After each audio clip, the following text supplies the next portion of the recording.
F'isem tal-Missieru tal-Ibenu tal-Ispiritu Santu, amen. Il-paċi ma'kom. Din solennità kbira ta' tnissil bla teba tal-Mamma ta' Ġesu tal-Verġni Marija edin nitolbu din il-Quddisa mis-seminarju. Illum Matnu jiġi aċċettat mill-Knisja bħala kandidat tal-ordinijiet tad-djakonat u tal-presbiterat biex il-qudiem kalla jrid isir saċerdot. Nitolbu ħafna għalih imma seminaristi kollha għal vokazzjonijiet, imma nitolbu wkoll għal daw kollha li il-mulej qiegħed isejjaħ għal missjoni speċjali. X'inhi? Biex il-mulej jagħtina dawl ngħidulu iva u bil-qalb. Fil-bidu ta' din qudiesa nitolbu maħfra l-Alla ta' dnubietna kollha. Nistqalla Alla li jista' kollox u lilkom ħuti li jiena dnibt ħafna bil-ħsieb, bil-kliem, bil-għemil u billi ħallejt mirjieti tiegħi bl-akbar tiegħi. Għalhekk nitlob lill-Imqaddsa Marija dejjem Verġni, lill-Anġu l-Qaddissin kollha u lilkom ħuti biex titolbu għalija lill-mulej Alla tagħna.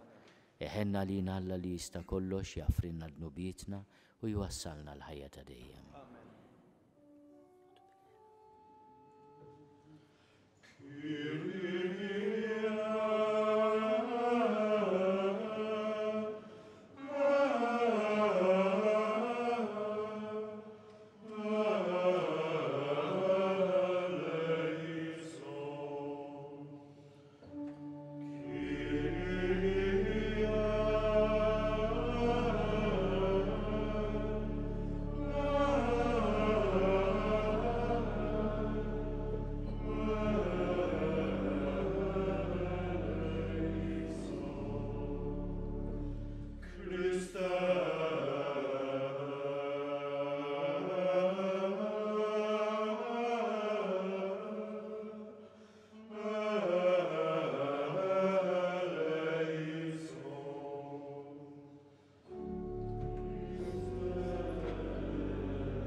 Nitolb.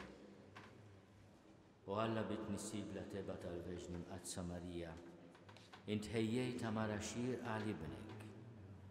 Kif int qist minn qabel il-merti tal-istess ibnek biex tħarist lill-ommu minn kull teba ta' dnub, għamel li aħna bit-talb tagħha naslu safja għandek. Bibnek Ġesu Kristu Sidna li hu Alla u miegħek jgħix fi Saltan fl-imkien mal-Ispiritu Santu għal dejjem ta' dejjem.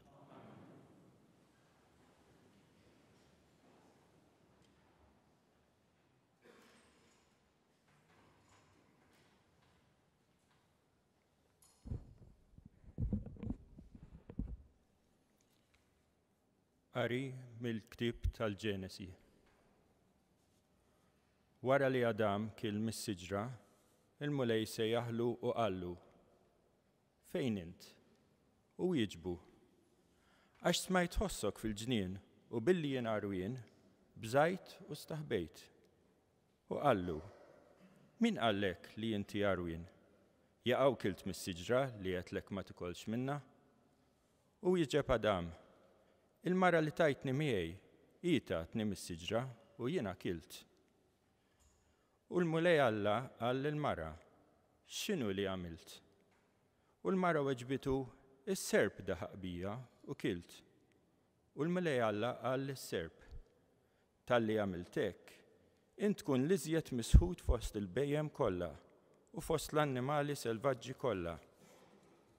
Inti timxi għal zaqqek u tiekol it-trab għal ħajtek kollha. In-nissel mibeda bejnek u bejn il-mara, bejn nislek u bejn is-sila. U jaffiġlek rasek u inti tattanlu għarqubu. U lil-martu Adam semmija Eva għax kienet il-ħajjin kollha.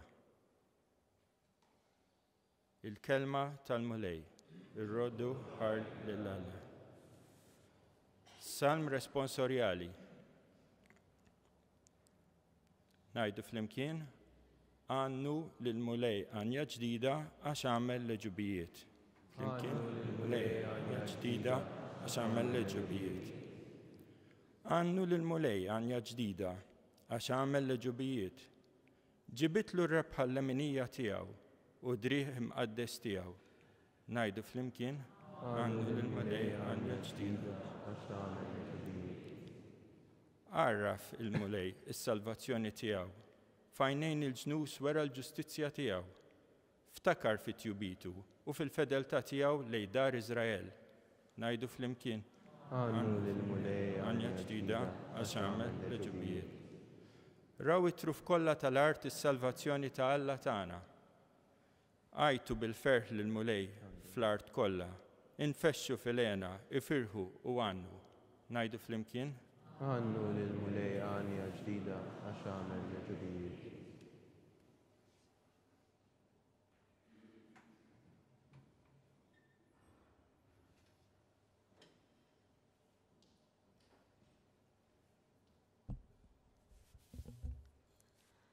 Qari mill-ittra ta' San Pawl Apostlu lill-Efesin. Ħuti, imbierek Alla u missier Sidna Ġesu Kristu, li mlina b'kull xorta ta' barka spirituali fi smewwiet fi Kristu. Ekku għażilna fih sa minn qabel il-ħolqien tad-dinja biex inkunu qaddisa u bla teba qudiemu fl-imħabba.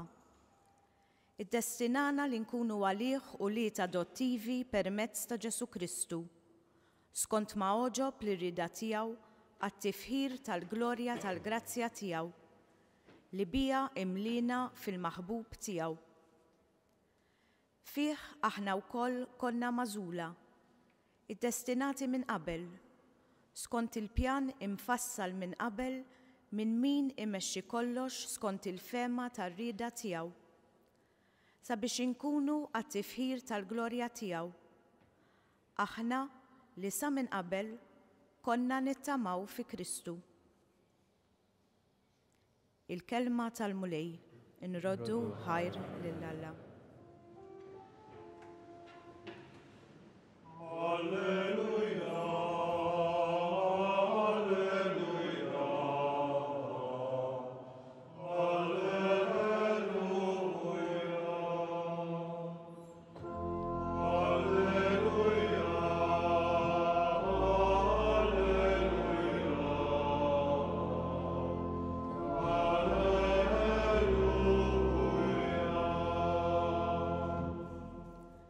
Slim għalik, Marija, mimlija bil-grazzja, il-mulej miegħek, imbirka inti fost in-nisa.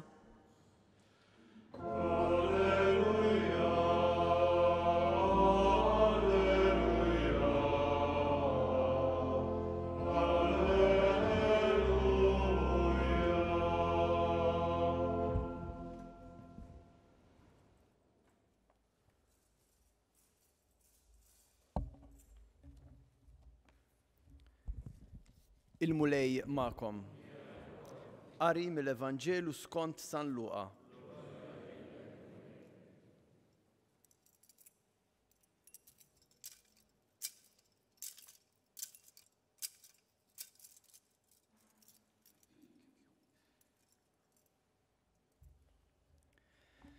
F'dak iż-żmien Alla bagħat l-Anġlu Gabriel f'belt tal-Galilija jisimha Nażaret, għand xebba marsa ma' raġel jismu Ġuseppi mid-dar ta' David. Dix-xebba kien jisimha Marija.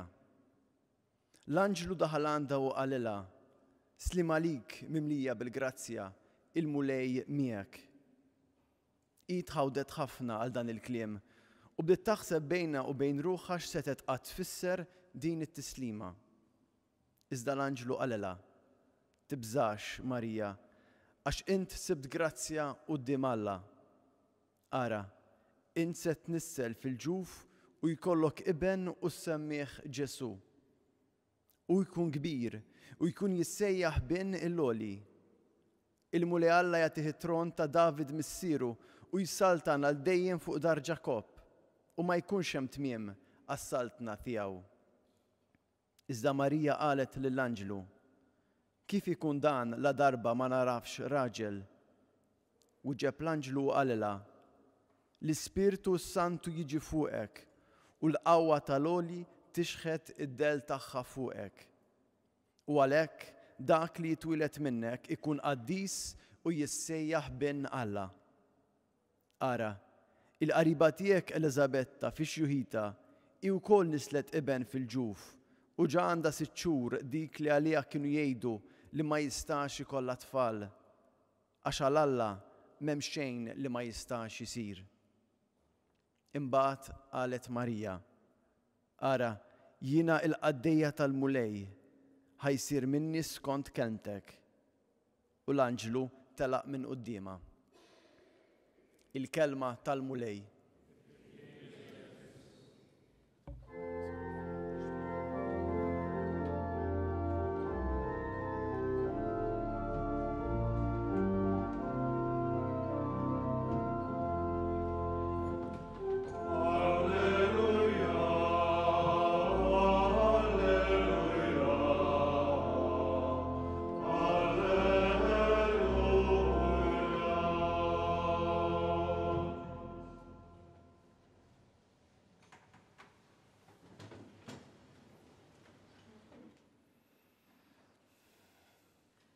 Il-Vanġelu li għadna kemm smajna u li qara Diaknu Clive u Evanġelu ta' tnissil ta' tarbija.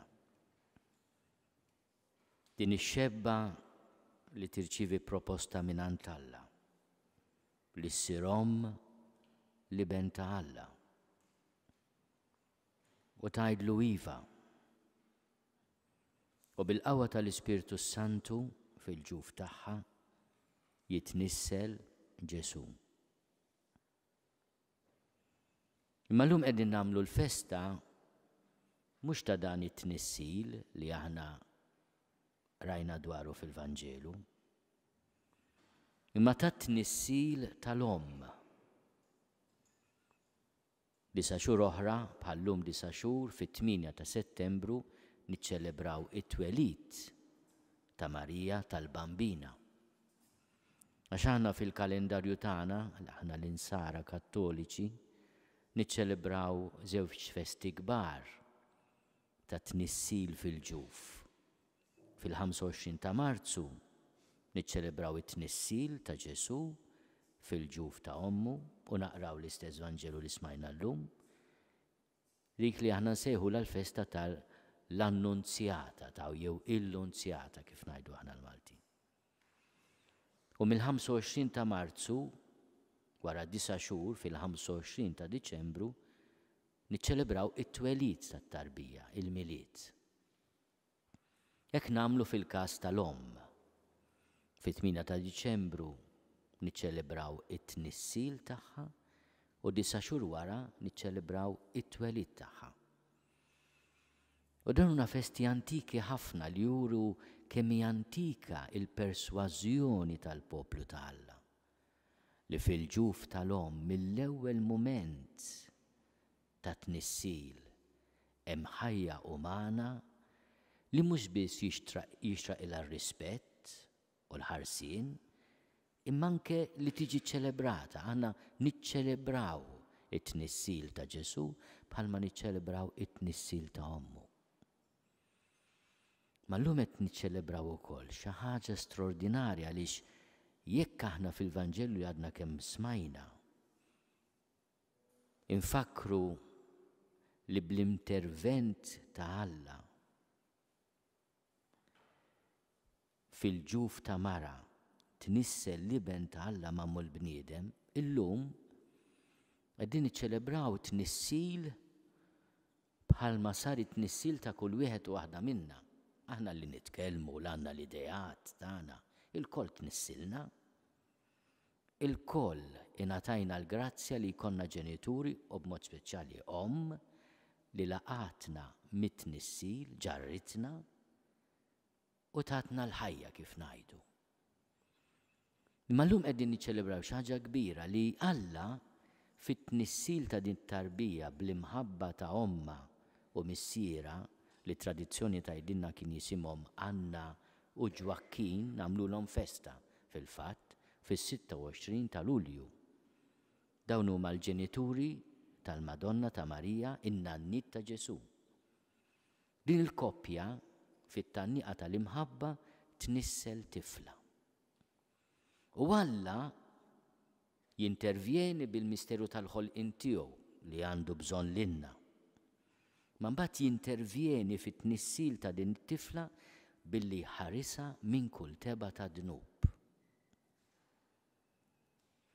U il-fidi tagħna tmur iżjed lil hemm biex aħna nieqfu llum u naħsbu x'qegħdin niċċelebraw l-aħwa.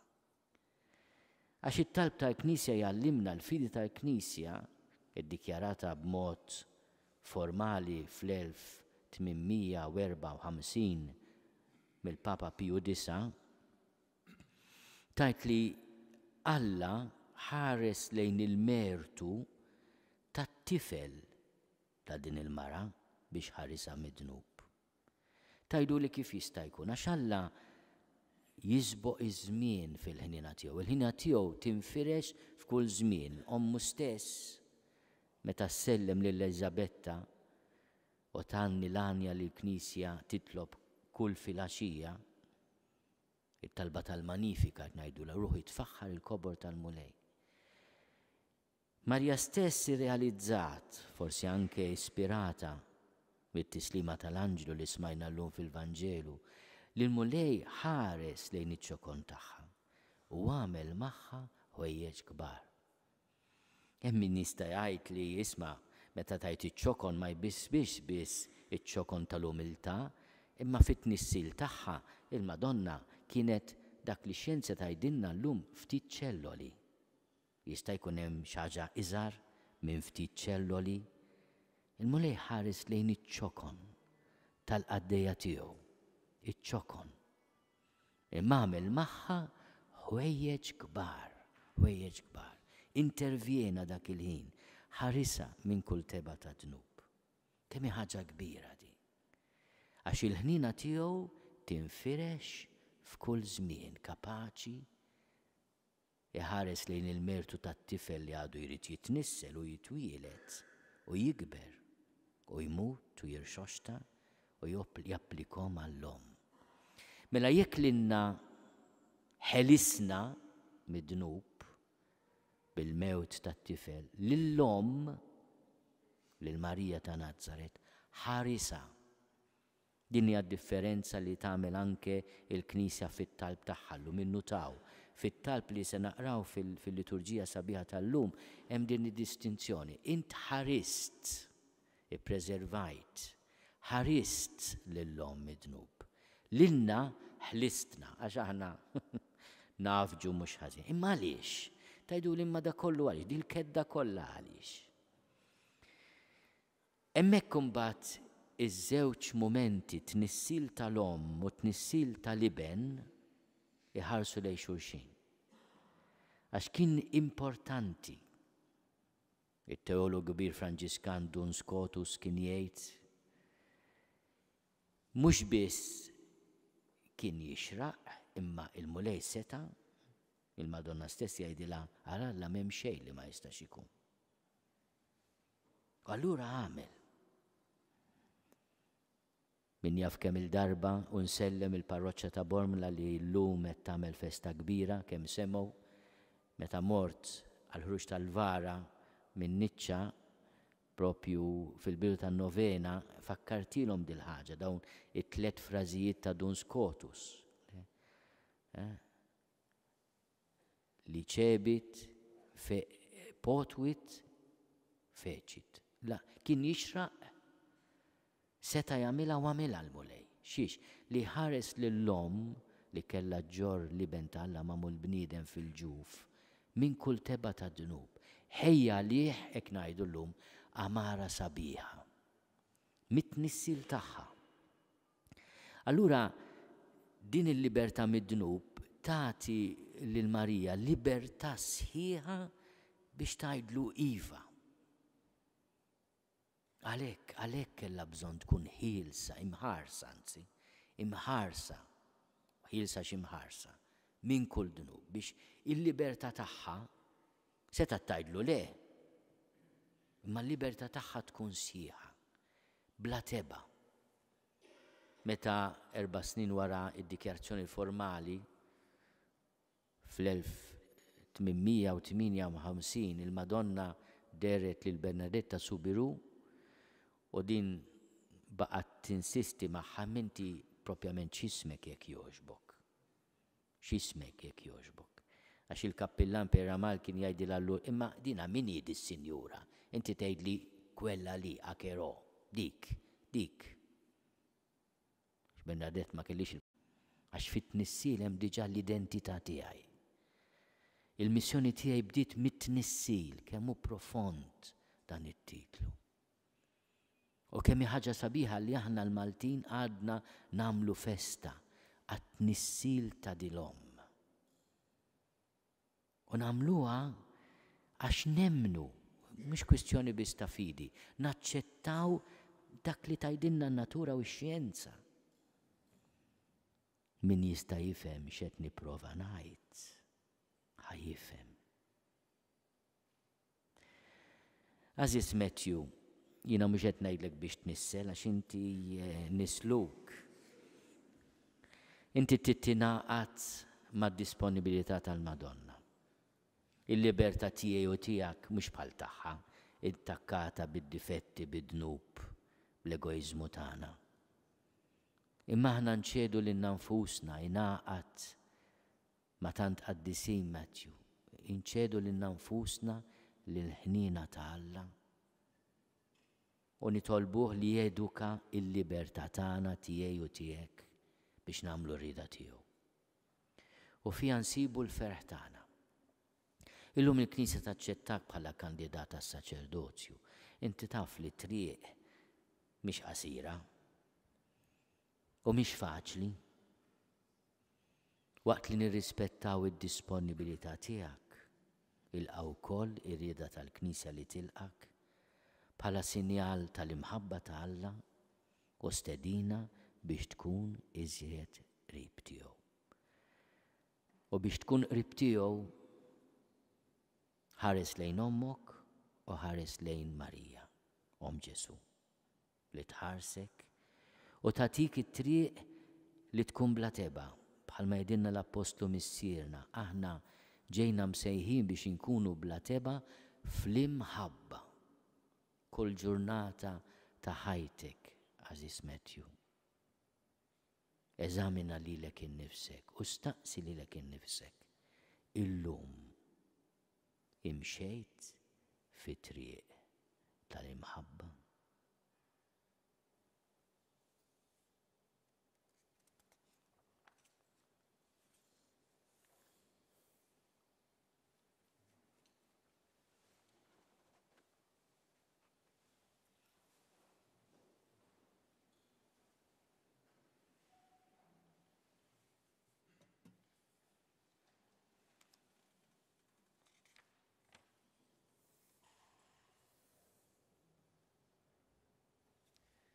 Jersaq dak li jixtieq jiġi milquh bħala kandidat għall-ordni sagri. Matthew Sammut mill-parroċċa ta' Kristu Rxoxt f'Pembroke.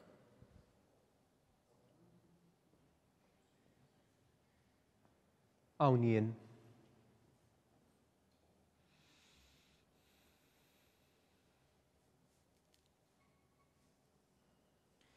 Ibni l-Aziz, ir-rajja u li malmin li ħadu ħsieb il-formazzjoni tiegħek u daw kollha li qalu li għafuk taw xhieda tajba fuqek u aħna nilqowha bil-fiduċja kollha. La darba wieġib tas-sejħa tal-mulej trid tkompli titħejja b'mod li turi li inti tajjeb biex meta jasal il-waqt tilqa' il-Ministeru tal-Knisja permezz tal-Ordni Sagri. Iva rrid. Trid tiforma ruħek b'mod li tkun tista' taqdi bil-fedeltà kollha lil Kristu l-Mulej u lil ġisem tiegħu li l-Knisja. Iva rrid. Il-Knisja tilqa' bil-ferħ dan il-proponiment tiegħek. Alla li beda din l-opra tajba fik iwassala għat-tmiem.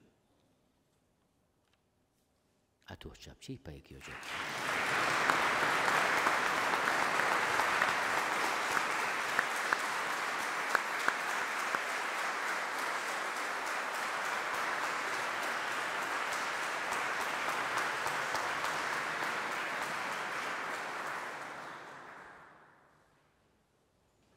Ħut jeżis fiċ-ċokontana nitolbu lil-Mulej Alla tagħna biex isawwab il-barka u l-grazzja tiegħu fuq dan il-qaddej tiegħu Matthew li jrid jagħti ruħu għall-qadi tal-Knisja. Għamel Mulej li dan ħunna jingħaqad aktar bisħieħ ma' Kristu u bħila kbira jkun xut tiegħu fost il-bnedmin nitolbu. Ismana nitolbuk Mulej. Għati ħerqa kbira għal ħtiġijiet tal-bnedmin u għamel li għati widen għall-leħen tal-Ispirtu Santu, nitolbu. Ismana nitolbuk Mulej. Għamlu Ministru tal-Knisja tiegħek biex bil-kelma u bl-eżempju u wettaq lil ħutu bil-fidi u jiġborhom biex jissieħbu fl-Ewkaristija, nitolbu. Ismana nitolbuk Mulej. Ibad ħafna ħaddiema fil-ħsant tiegħek u għamel l-Ispirtu Qaddis tiegħek jimlihom bid-doni tiegħu, nitolbu. Ismana nitolbuk Mulej.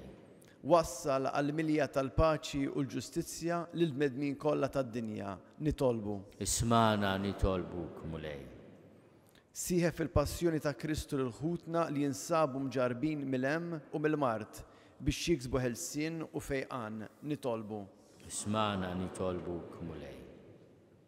Ilqa mulej dan it-talb tagħna u fit-tiba tiegħek birek lil dan ibnek Matthew li jixtieq jikkonsagra ruħu għal ministeru mqaddis biex jaqdi lilek u l-poplu tiegħek ħalli jibqa' sħiħ fis-sejħa tiegħu. Jingħaqad bimħabba mill-qalb ma' Kristu saċerdot u jseħħlu jirċievik ix-xixraq l-uffiċċju apostoliku bi Kristu Sidna. Jiena nemmen f'Alla wieħed il-Missier li jista' kollox li ħalaq is-sema u l-art, dak kollu li jidher u dak li ma jidirx. U f'mulej wieħed Ġesu Kristu Iben waħdini ta' Alla, imnissel minn Missier qabel kull żmien. Alla minn Alla, dawl minn dawl, Alla veru minn Alla veru. Imnissel mhux magħmul, natura waħda mal-Missier u bih sar kollox. Niżel mis-smewwiet għalina l-bnedmin u għall-fidwa tagħna. U ħal-ġisem bis-seta tal-Ispirtu Santu minn Marija Verġni u sar bniedem. Salbuha lina bata taħt Ponzju Pilatu, mietu difnuh. U fit-tielet jum qam minn bejn imwiet skont il-kodba mqazza. U tela s-sema u qiegħed fuq il-lemin tal-Missier u għandu jerġa' jiġi bil-glorja biex jagħmel ħaq mill-ħajjin u mill-mejtin. U s-saltna tiegħu ma jkollix tmiem. U fl-Ispirtu Santu mulej li jagħti l-ħajja li ġej mill-Missier u mill-Iben li hu meqjum mweġġa flimkien mal-Missier u mal-Iben u li tkellem fom il-profeti. U fi Knisja waħda qaddisa Kattolika Apostolika nistqarma mudija waħda l-maħfra ta' dnubiet u nistenna l-qawma mill-imwiet u l-ħajja ta' żmien li ġej. Amen.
Itolbu ħuti biex is-sagrifiċċju tiegħi u tagħkom ikun jogħġob lil Alla l-Missier li jista' kollox. Jilqa' l-mulej minn idejk is-sagrifiċċju fil-glorja ta' ismu għal-tiġijiet tagħna u tal-Knisja mqaddsa kollha tiegħu.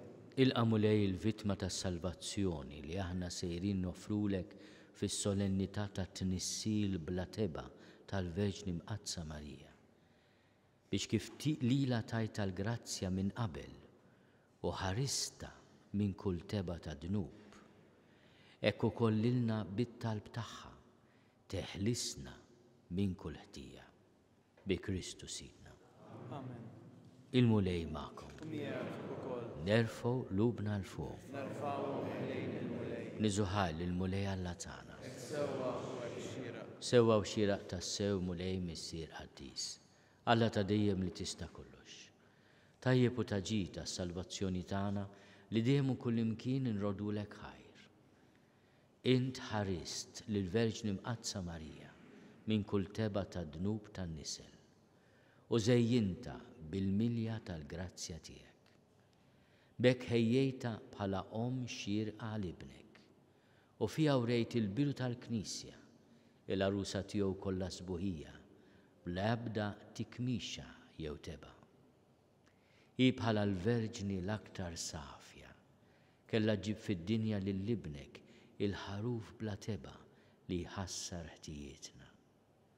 U inti ħtarta fost kulħadd biex tkun għall-poplu tiegħek avukata tal-grazzja u mera ta' qdusija. Għalhekk nissieħbu mal-qtajja tal-anġli u b'fer kbir infaħruk u ngħidulek.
Għaddis tas-sew int mulejn tilgħin ta' kull qdusija, għaddis għalhekk nitolbuk dawn l-offerti bil-barka tal-Ispirtu tiegħek biex isiru għalina l-ġisem u d-dem ta' Sidna Ġesu Kristu. Li meta kien se jingħata biex minn rajħi bati ħal-ħobs, ratti l-ħajr qasam tali d-dixxipli tiegħu u qal: ħudu u kulu l-koll minn dan, għax dan huwa ġismi li jingħata għalikom.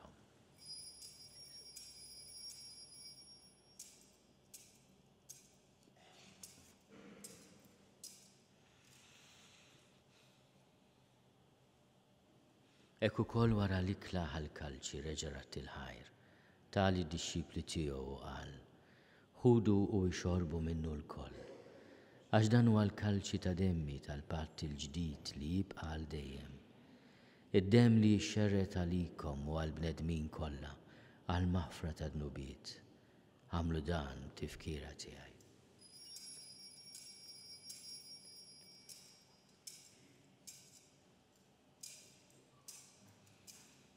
Dan hu l-misteru tal-fidi. Kull darba li niklu dal-ħobs u nixorbu minn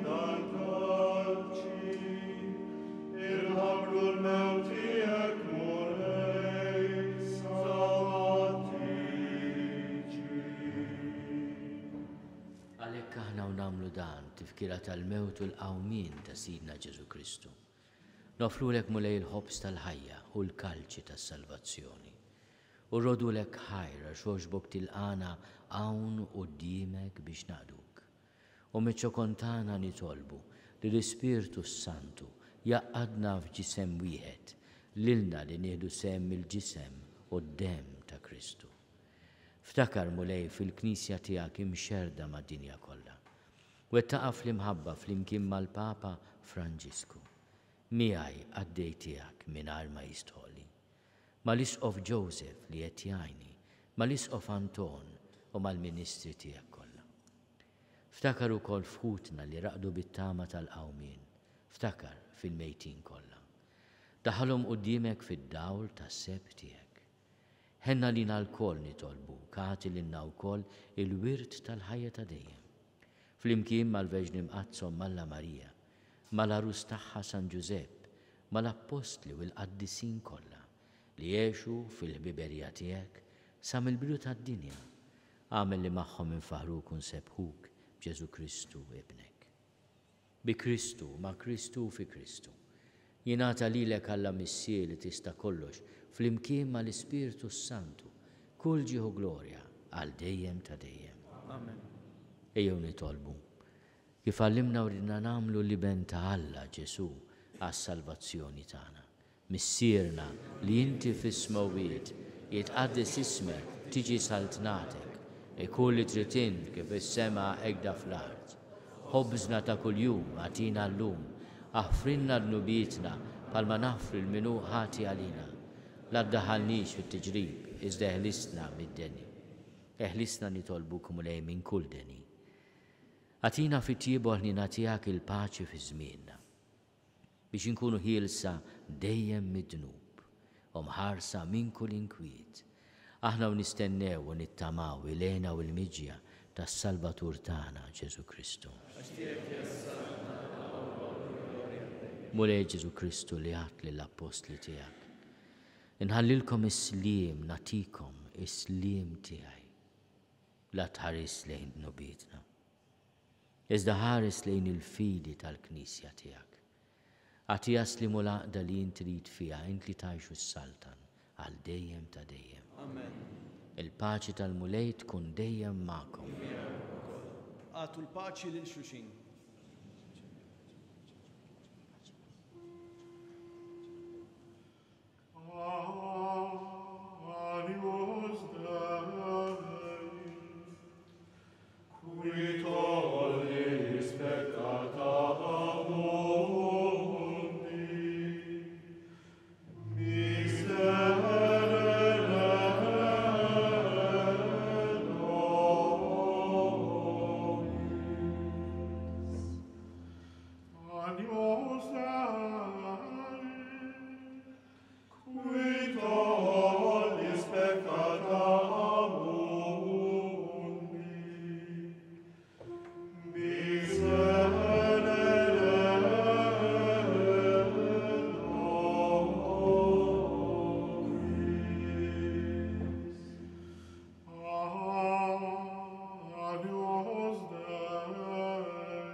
Ħennin dawk li huma mistiedna l-ikla tal-ħaruf.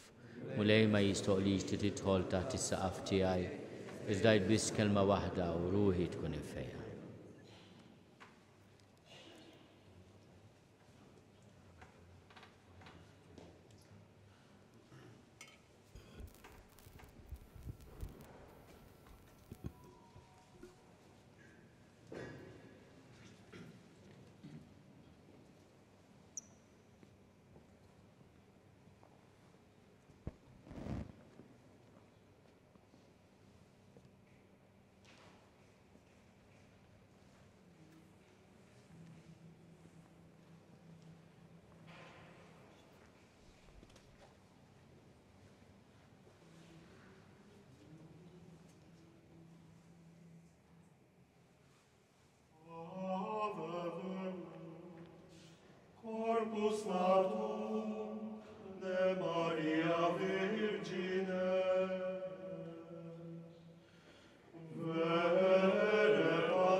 Nitolbu. Mulej Alla tagħna tqarbina mqazza li għamilna, tfejjaq fina l-ġrieħi ta' dik il-ħtija li minna baġeb kbir ħarist lill-Verġni Mqazza Marija fit-tnissil tagħha bla teba. Bi Kristu Sidna.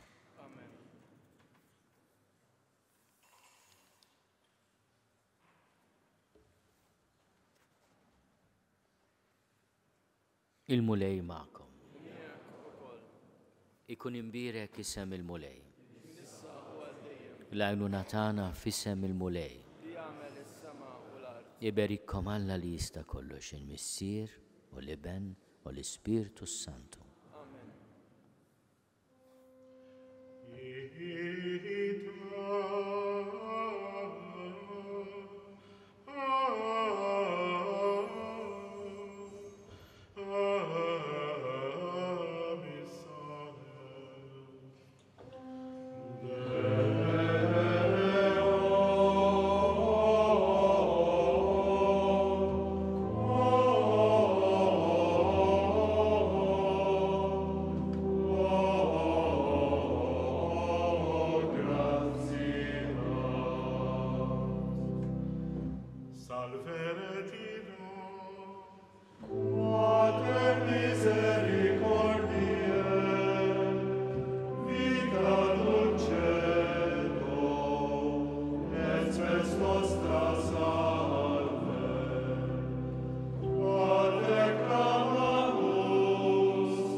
Naslu fit-tmiem din il-quddiesa mis-seminarju tal-Arċisqof fir-Rabat.